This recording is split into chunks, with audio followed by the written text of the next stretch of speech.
உங்களுக்கு வணக்கம். லாக்கப்பில் தேவேந்திரன் மரணம் என்ற தலைப்பில் இந்த காணொளியை நாம் காண்கிறோம். 1999ஆம் ஆண்டு செப்டம்பர் மாதம் 17ஆம் தேதி தூத்துக்குடி மேல அலங்காரத்தட்டை சார்ந்த வின்சன் என்ற தேவேந்திரகுல வேளாளர் சமூகத்தை சார்ந்தவர். இவர் பசுபதி பாண்டியனின் நெருங்கிய நண்பராக இருந்தவர். இரவு தன்னுடைய மனைவியிடம் கூறிவிட்டு அருகில் உள்ள ஒரு கிராமத்துக்கு கோயில் கொடை கலை நிகழ்ச்சியை பார்ப்பதாக கூறிவிட்டு சென்றார். நண்பருடன் சென்றார். ஆனால் வீடு திரும்பவில்லை. பின்பு அவருக்கு தெரிந்தது காவல்துறையினர் அவரை கைது செய்து அழைத்து சென்றுள்ளனர் என்று. அவர் மீது வெடிகுண்டு இருந்ததாக வழக்குகள் ஏற்கனவே பதிவு செய்யப்பட்டதாகவும் விசாரணைக்கு அழைத்து செல்லப்பட்டதாகவும் காவல்துறை தரப்பில் தெரிவிக்கப்பட்டது.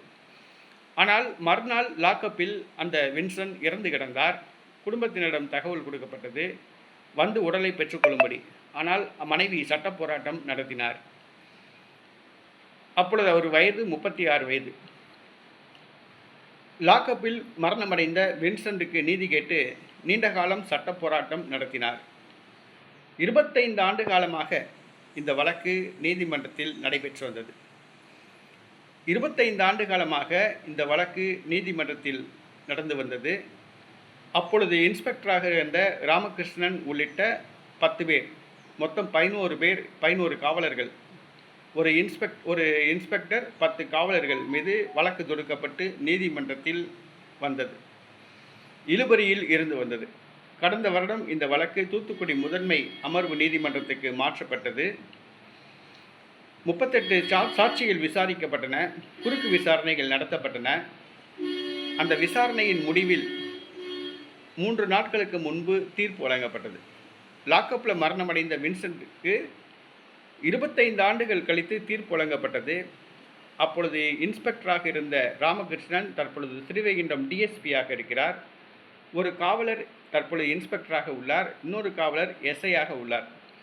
குற்றம் சாட்டப்பட்ட 11 பேரில் 9 பேருக்கு நீதிமன்றம் ஆயுள் தண்டனை விதித்து தீர்ப்பளித்துள்ளது.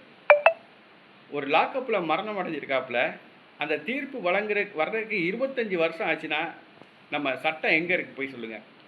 குற்றம் சாட்டப்பட்ட குற்றவாளிகளே இறந்து போயிடுவாங்க. குற்றவாளிகள் ஓய்வு பெற்று விடுவாங்க. குற்றவாளிகள் தலைமறைவாயிடுவாங்க. ரிட்டையர்ட் ஆகி எங்கேயாவது போய் வெளிநாட்டில் போய் செட்டில் ஆகிடுவாங்க. இதுதான் உண்மை. நம்ம நாட்டு நீதி தாமதமாக கிடைக்கிறது. ஒரு தேவேந்திரகுல வேளாளர் லாக்கப்பில் மரணம் அடைஞ்சிட்டாப்புல, நீ நீதிக்காக வேண்டி போராடுறாப்புல. அந்த நீதி தாமதமாக கிடைச்சிருக்கு, இருந்தாலும் நீதி நிலைநாட்டப்பட்டிருக்கு. அதை வரவேற்போம்.